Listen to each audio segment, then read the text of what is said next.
ஒரு மனிதனுக்கு மிகவும் ஒரு துன்பமான நிலை என்ன அப்படின்னு கேட்டோம்னா அது தனிமையா?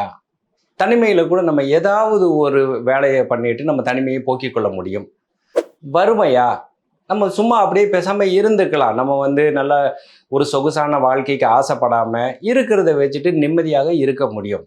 ஆனா இது எல்லாத்தையும் விட மிகவும் கொடுமையான நிலை என்ன அப்படின்னு பார்த்தா டிசபிலிட்டி.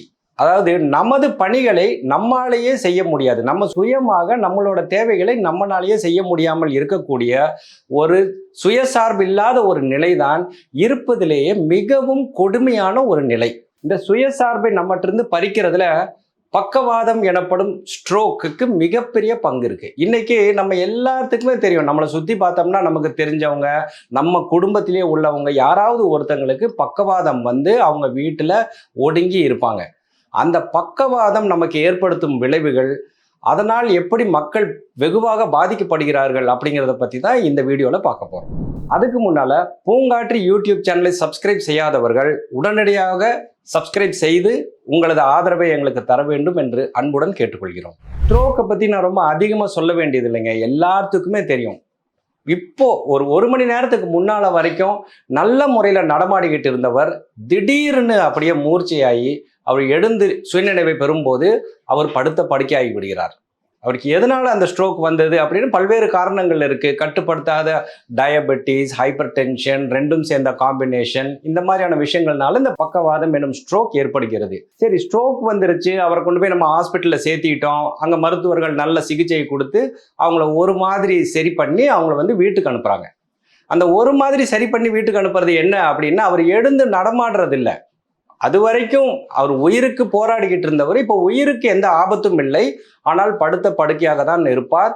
வலது பக்கம் உள்ள கை கால் இரண்டும் செயலிழந்து இருக்கும், அல்லது இடதுபுறம் உள்ள கை கால் செயலிழந்து இருக்கும். அதை ஓரளவுக்கு அவங்க தன்னைத்தானே சின்ன சின்ன வேலைகளை செஞ்சுக்கிற மாதிரி தயார் பண்ணி அவங்கள வீட்டுக்கு அனுப்பிடுவாங்க. இதுதான் ஸ்ட்ரோக் வந்தவருக்கு கிடைக்கக்கூடிய உச்சகட்ட நிவாரணம்.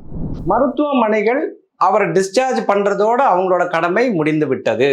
அப்போ இப்போ அந்த மாதிரி தன்னைத்தானே பார்த்து கொள்ள இயலாத அந்த குடும்ப நபரை அந்த குடும்பத்தார் தான் இதுக்கப்புறம் பார்த்துக்கணும். அவரோட எல்லா தேவைகளுக்கும், பல் துலக்குவதில் இருந்து, தன்னைத்தானே சுத்தம் செய்து கொள்வதில் இருந்து, அவருக்கு உணவு வழங்குவது, மருந்து தர்றது, இது எல்லாமே பிறருடைய உதவியை எதிர்பார்த்து தான் அவங்க வாழ வேண்டியதா இருக்கு. இதுல சில பேர் அதிர்ஷ்டவசமாக அந்த ஸ்ட்ரோக் வந்ததுக்கு அப்புறமும் அதுல இருந்து முழுவதுமாக மீண்டு வந்துடுறாங்க.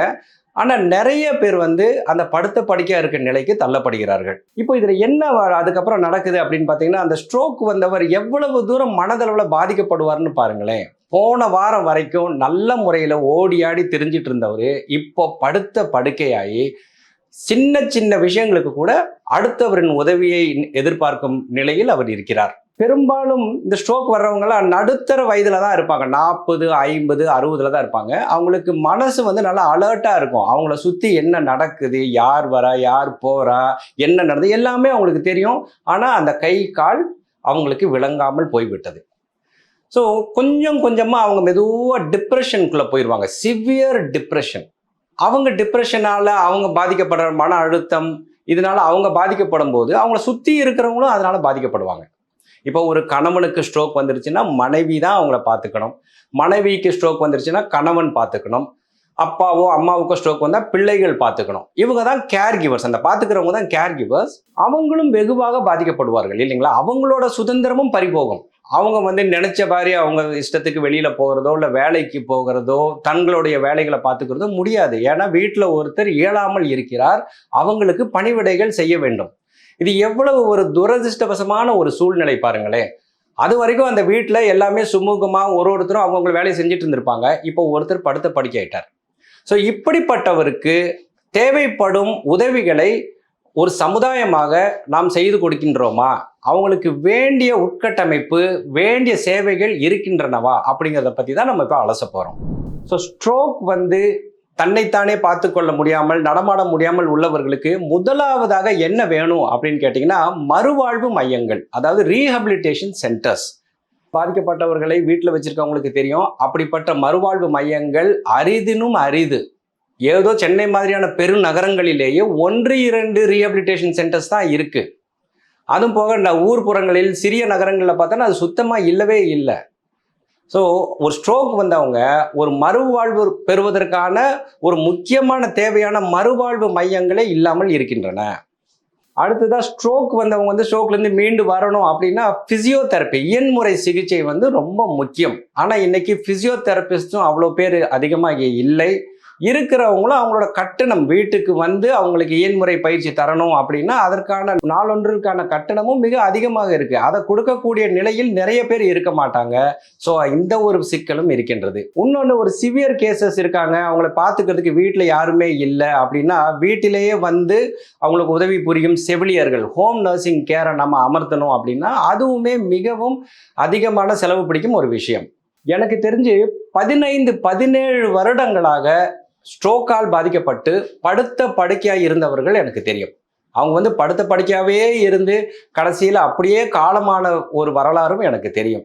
இப்படிப்பட்ட ஒரு சூழல்ல மிக அதிகமாக பாதிக்கப்படுறது யார் அப்படின்னா, ஸ்ட்ரோக் வந்தவங்க, அவங்களுக்கு ஒரு பாதிப்பு இருக்கு, அவங்க படுத்த படுக்கையா இருக்காங்க, தன்னைத்தானே பார்த்துக்கொள்ள முடியாத நிலையில் இருக்காங்க. பட் அவங்களோட சேர்ந்து அதிகமாக பாதிக்கப்படுவது அந்த கேர் கிவர்ஸ், அவங்கள பார்த்துக்கிறவங்க. அந்த கேர் கிவர்ஸ் படுற துயரத்தை சொல்லி மாளாதுங்க.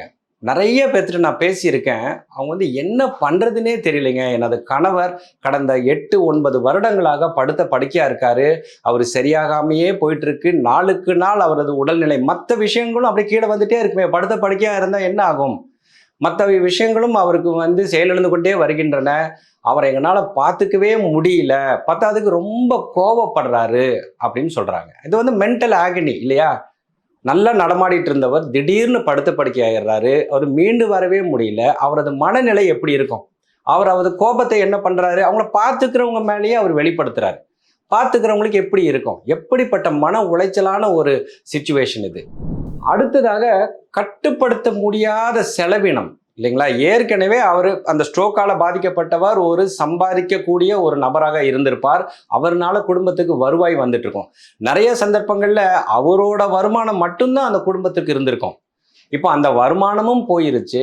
அது இல்லாமல் மாதம் மாதம் தினம் தினம் அவருக்காக நம்ம நிறைய செலவு பண்ண வேண்டியது இருக்கும். எப்படிப்பட்ட ஒரு சூழ்நிலை பாருங்க. எல்லாத்துக்கும் மேல அந்த பார்த்துக்கிட்டு இருக்கவங்களோட வாழ்க்கை, அவங்களோட சுயம், அவங்க வாழ்க்கை மொத்தமாக பறி போகின்றது. ஏன்னா இவரை விட்டுட்டு எங்கேயும் போக முடியாது. அவர் ஸ்ட்ரோக்கால ஒரு டம்ளர் தண்ணி கூட எடுத்து குடிக்க முடியாது, ரெஸ்ட் ரூம் பாத்ரூமுக்கு போக முடியாது.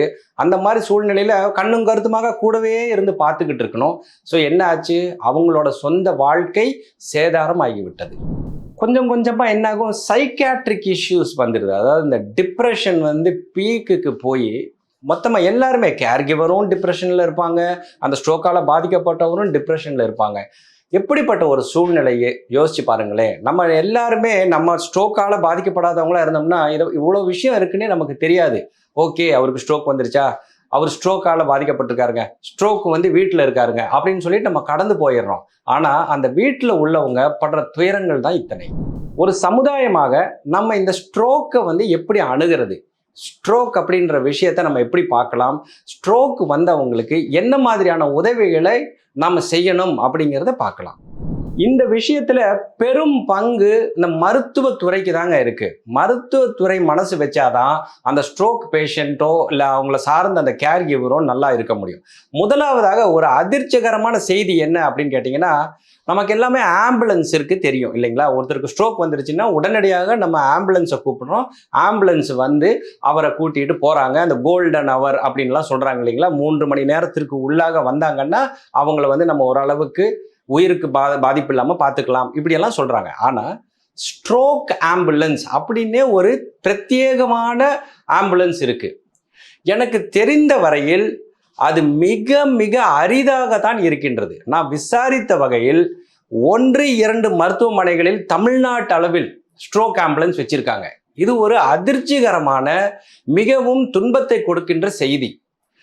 இவ்வளவு பெரிய மருத்துவமனைகள் ஸ்ட்ரோக் ஆம்புலன்ஸ் அப்படிங்கிற ஒரு விஷயத்தை வைக்காம இருக்கிறாங்க அப்படிங்கிறது நமக்கு அதிர்ச்சியான செய்தியாக இருக்கிறது. ஆகவே மருத்துவமனைகள் ஸ்ட்ரோக் ஆம்புலன்ஸை வச்சிருக்கணும். ஏன்னா இன்னைக்கு தினம் தினம் ஸ்ட்ரோக் வர்றவங்க ஒரு நாளைக்கு 5 பேர் 6 பேர் ஒரே மருத்துவமனைக்கு ஸ்ட்ரோக் போவாங்க. இது நமக்கு எப்படி தெரியுதுன்னா, அவங்க கொடுக்கும் விளம்பரங்கள்லேருந்தே தெரியுது. நிறைய விளம்பரங்கள் இந்த ஸ்ட்ரோக்கை மையப்படுத்தி மருத்துவமனைகள் விளம்பரம் செய்கின்றார்கள். ஆனால் உள்ளே போய் பார்த்தோம்னா ஸ்ட்ரோக் ஆம்புலன்ஸ் அப்படிங்கிற ஒரு பிரத்யேகமான அந்த ஆம்புலன்ஸ் வசதி இல்லாமலே இருக்கின்றது. இது சரி செய்யப்பட வேண்டும். அடுத்ததாக பெரும்பாலான மருத்துவமனைகள் ஸ்ட்ரோக் வந்தவங்களை அவங்க மருத்துவமனையில் அட்மிட் ஆகி இருக்கிற வரைக்கும் தான் கண்ணும் கருத்துமா பார்த்துக்கிறாங்க. டிஸ்சார்ஜ் ஆன உடனே நீங்கள் யாரோ நாங்கள் யாரோ அப்படின்னு விட்டுறாங்க. ஆனால் ஸ்ட்ரோக் அப்படிங்கிறது மருத்துவமனையிலேருந்து டிஸ்சார்ஜ் ஆகும்போது இது என்ன சாதாரண ஒரு சர்ஜரியா? நலம் பெற்று நடந்து அப்படியே வெளியில் போகிற மாதிரி இல்லையே. படுத்த படுக்கையா வீல் சேரில் ஸ்ட்ரெச்சரில் தானே அவங்க போகிறாங்க. அப்போ அவங்கள யார் பார்த்துக்கிறது? ஸோ இந்த கேர் கண்டினியூயம் அப்படின்னு ஒரு கான்செப்ட் இருக்குது. கேர் கண்டினியூயம் அப்படின்னா என்னன்னா, ஒரு பேஷண்ட்டுக்கு கொடுக்கப்பட்ட கேர் தொடர்ச்சியாக கொடுக்கப்பட வேண்டும். இதோட நிறுத்துறது இல்லை. ஹாஸ்பிட்டல் வாசல் வரைக்கும் தான் எங்களோட பொறுப்பு, நீங்கள் அந்த வாசலை தாண்டினோன்னே நீங்கள் பார்த்துக்க வேண்டியது தான் அப்படிங்கிற ஒரு நிலை மாற வேண்டும். மருத்துவமனைகள் என்ன செய்யணும் அப்படின்னா, டாக்டர்ஸை இந்த மாதிரி ஸ்ட்ரோக் வந்த பேஷண்ட்ஸோட வீட்டுக்கே காலமுறைப்படி அனுப்பணும். வாரத்துக்கு ஒரு முறையோ 2 வாரங்களுக்கு ஒரு முறையோ மாதத்துக்கு ஒரு முறையோ இந்த ஹவுஸ் விசிட் அந்த மாதிரியான சேவைகளை அவர்கள் வழங்க வேண்டும். இன்னொன்று பார்த்தீங்கன்னா, ஸ்பெஷலிஸ்ட் டாக்டர்ஸ் ரொம்ப அரிதாக இருக்கிறார்கள். ஒரு பிரசித்தி பெற்ற ஒரு டாக்டரோட ஒரு கிளினிக்கு நீங்கள் போய் பார்த்தீங்கன்னா 50க்கும் குறையாத பேஷண்ட்ஸ் வெயிட் பண்ணிருக்காங்க. இதில் நானே பர்சனலாக பார்த்துருக்கேன். காலையில் டாக்டரை பார்க்க போனாங்கன்னா மதியம் லஞ்சுக்கு அப்புறம் சாயந்தரம் தான் அந்த டாக்டரை ஒரு 5 நிமிடங்கள் பார்க்க கிடைக்குது. இப்படிப்பட்ட நிலை மாற வேண்டும். டாக்டர்ஸ் என்ன பண்ணணும் அப்படின்னா, இந்த மாதிரி பிஸியாக இருக்கிற டாக்டர்ஸ் அப்பாயின்மெண்ட்டை கிளியராக கொடுக்கணும். பேஷண்ட்ஸ் வெயிட் பண்ணிருக்க முடியாது இல்லைங்களா? அவங்களோட உடல்நிலை எப்படி இருக்குது, அவங்களே ஏற்கனவே முடியாமல் இருக்காங்க. சரியான நேரத்திற்கு டாக்டரை பார்த்துட்டு உடனேயே அவங்க கிளம்பி போகிற மாதிரியான ஒரு சூழல் உருவாக வேண்டும். அடுத்ததாக மருத்துவமனைகள் ரீஹாபிலிட்டேஷன் சென்டர்ஸில் கொஞ்சம் முதலீடுகள் செய்ய வேண்டும். அவங்க நாங்கள் மருத்துவமனைக்கு வந்தால் நாங்கள் ட்ரீட்மெண்ட் தருவோம்னு மட்டும் விட்டுறக்கூடாது. ஏன்னா இது அவங்களோட பேஷண்ட்ஸ். ஸோ மருத்துவமனைகளோட கூட்டமைப்பெல்லாம் இருக்குது. அவங்களோட நலனிற்காக, அவங்களது பிரச்சனைகளை அவங்க நிவர்த்தி செய்து கொள்வதற்காக அவங்க மருத்துவமனைகளின் கூட்டமைப்புகளை வச்சிருக்காங்க. அந்த கூட்டமைப்புகள் இந்த மறுவாழ்வு மையங்களை நிறுவி அதை திறம்பட செயல்படுத்த வேண்டும். அரசாங்கமும் இதில் தலையிட்டு இந்த ஆரம்ப சுகாதார நிலையங்கள், அங்கங்கே ஆரம்ப சுகாதார நிலையங்கள் இருக்கு இல்லைங்களா, அங்கே எல்லாமே இந்த ஸ்ட்ரோக் ரீஹாபிலிட்டேஷன் சென்டர்ஸை உருவாக்க வேண்டும். எதுக்காக இதை கேட்குறோம் அப்படின்னா, இன்னைக்கு ஸ்ட்ரோக் பேஷண்ட்ஸ் நீக்கமற இருக்காங்க. இங்கே தான் இருக்காங்க, அங்கே தான் இருக்காங்க, ஒரு மேல் தட்டில் தான் இருக்காங்க, நடுத்தர வர்க்கத்தில் இருக்காங்கன்னு இல்லை. எல்லா தட்டு மக்கள்லையும், எல்லா தரப்பு மக்கள்லையும் இந்த ஸ்ட்ரோக் வந்த பேஷண்ட்ஸ் ஸ்ட்ரோக் பேஷண்ட்ஸ் இருக்காங்க. அதனால நாம் இந்த மறுவாழ்வு மையங்களை, இந்த தொடர் சிகிச்சை மையங்களை பரவலாக்க வேண்டும். அடுத்ததாக தன்னார்வலர்கள், நிறைய என்ஜிஓஸ் இருக்காங்க. அவங்க வாலண்டியர்ஸை உருவாக்கலாம். இந்த ஸ்ட்ரோக் பேஷண்ட்ஸுக்காக பிரத்யேகமான வாலண்டியர்ஸ். அவங்க என்ன பண்ணலாம் அப்படின்னா, ஸ்ட்ரோக் பேஷண்ட்ஸுக்கு போய் கவுன்சிலிங் கொடுக்கலாம். ஸ்ட்ரோக் பேஷண்ட்டை பார்த்துக்கிற அந்த கேர் கிவர்ஸ், எனக்கு தெரிஞ்சு நிறைய மனத்தாங்கள், மன வருத்தம் அந்த ஸ்ட்ரோக் பேஷண்ட்டுக்கும் அந்த கேர் கிவருக்கும் இருக்கும் இல்லைங்களா? It's understandable. இவரே பாவம் அந்த நோயின் கொடுமையால் பாதிக்கப்பட்டு இருக்காங்க. கேர் கிவர்ஸ் இந்த மாதிரியான ஒரு விஷயத்தில் சிக்கிட்டமே அப்படின்ற மன உளைச்சல் அவங்க இருக்காங்க. இந்த 2 பேர் 24 மணி நேரமும் ஒரு அறைக்குள்ளேயே இருந்துட்டு இருந்தா அது எந்த விதமான பிரச்சனைகளாக உருவாக்கும் அப்படிங்கிறத நம்ம ஈஸியாக கெஸ் பண்ணிடலாம். ஸோ அப்படிப்பட்டவர்களுக்கு நம்ம நல்ல சைக்கலாஜிக்கல் கவுன்சிலிங் கொடுக்கலாம். அதே மாதிரி வாலண்டியர்ஸ், இந்த கேர் கிவர் ரெஸ்பைட் அப்படின்னு ஒரு கான்செப்ட் இருக்குது. அது என்ன அப்படின்னா, 24 மணி நேரமும் பேஷண்ட்டோடையே இருக்காங்க இல்லையா அந்த கேர் கிவர், அவங்களுக்கு ஒரு பிரேக் கொடுக்கறது. வாலண்டியர்ஸ் போயிட்டு நாங்கள் இந்த பேஷண்ட்டை நாங்கள் பார்த்துக்கிறோம், நாங்கள் ஒரு அரை நாள் இருக்கிறோம், நீங்கள் ஒரு அரை நாள் ஓய்வெடுத்து கொள்ளுங்கள் அப்படின்னு சொல்கிறது தான் கேர் கிவர் ரெஸ்பைட். இந்த மாதிரியான வாலண்டியர்ஸ் குரூப் எல்லா பகுதிகளிலும் உருவாக்கப்பட வேண்டும். ஸோ இந்த மாதிரியான தேவைகள் நம்ம இப்போ சொன்னதெல்லாம் ஒன்றும் நடத்த முடியாத, ரொம்ப செயல்படுத்த முடியாத திட்டங்கள்லாம் கிடையாதுங்க. வெகு சுலபமாக மனது வைத்தால் நாம் இதை செயல்படுத்தி காட்ட முடியும். அதுக்கு உரியவர்கள் மனது வைக்க வேண்டும். எல்லாருமே தினம் தினம் ஸ்ட்ரோக் பேஷண்ட்ஸை பார்க்குறோம், ஸ்ட்ரோக் பேஷண்ட்ஸை ட்ரீட் பண்ணிக்கிட்டு இருக்கோம். ஆனால் அவங்களுடைய பிரச்சனையை முழுமையாக நிவர்த்தி செய்யணும் அப்படின்னு யாராவது நின்று யோசிக்கிறார்களா அப்படின்ற ஐயம்தான் இதிலிருந்து எழுகிறது. இவ்வளவு பிரச்சனைகளை கொடுக்கின்ற இந்த கொடுமையான ஸ்ட்ரோக் யாருக்குமே வரக்கூடாது அப்படிங்கிறதாங்க எங்களோட ஆசை. ஆனால் என்ன பண்ணுறது, அது தினம் தினம் பல்வேறு நபர்களை அது தாக்கிக்கிட்டே இருக்குது. இந்த மாதிரியான சூழ்நிலையில் நம்ம இந்த மேற்கூறிய இந்த உட்கட்டமைப்பை நாம் உருவாக்கி தர வேண்டியது நாம் எல்லோரது கடமை. இந்த பதிவின் முக்கியமான நோக்கம் என்ன அப்படின்னா, இந்த மருத்துவத்துறையில் உள்ளவர்கள் அன்றாடம் அவர்கள் சந்திக்கும் இந்த ஸ்ட்ரோக் பேஷண்ட்டின் நலனிற்காக கொஞ்சம் இன்னும் எக்ஸ்ட்ரா செயல்பட வேண்டும். நம்ம என்னென்னவெல்லாம் கேட்டிருக்கோமோ, இந்த ஸ்ட்ரோக் ஆம்புலன்ஸ்ன்றது, இந்த மறுவாழ்வு மையம் எனப்படும் ரீஹபிலிட்டேஷன் சென்டர், கேர் கண்டினியூம், நம்மளாம் கேட்டதெல்லாம் பெரிய விஷயமே இல்லைங்க. அவங்க மனசு வச்சாங்கன்னா இன்னைக்கு அதை செயல்படுத்திட முடியும். ஸோ நமது அன்பான வேண்டுகோள் மருத்துவத்துறைக்கு என்னவென்றால், பக்கவாதத்தால் பாதிக்கப்பட்டவர்களுக்கு உங்களது சேவைகளை இன்னும் கொஞ்சம் விரிவாக்கம் செய்து வழங்க வேண்டும் என்பதுதான். பக்கவாதம் எனப்படும் ஸ்ட்ரோக்கால் பாதிக்கப்பட்டவர்களுக்கு நமது ஆதரவினை கொடுப்போம். அனைவருக்கும் இனிமையான முதுமை என்ற ஒற்றை குறிக்கோளுடன் தொடர்ந்து செயல்பட்டு வரும் பூங்காற்று யூடியூப் சேனலுக்கு உங்களது ஆதரவை தாருங்கள். பூங்காற்று, இது நாளைய நல்வாழ்விற்கான வழிகாட்டி.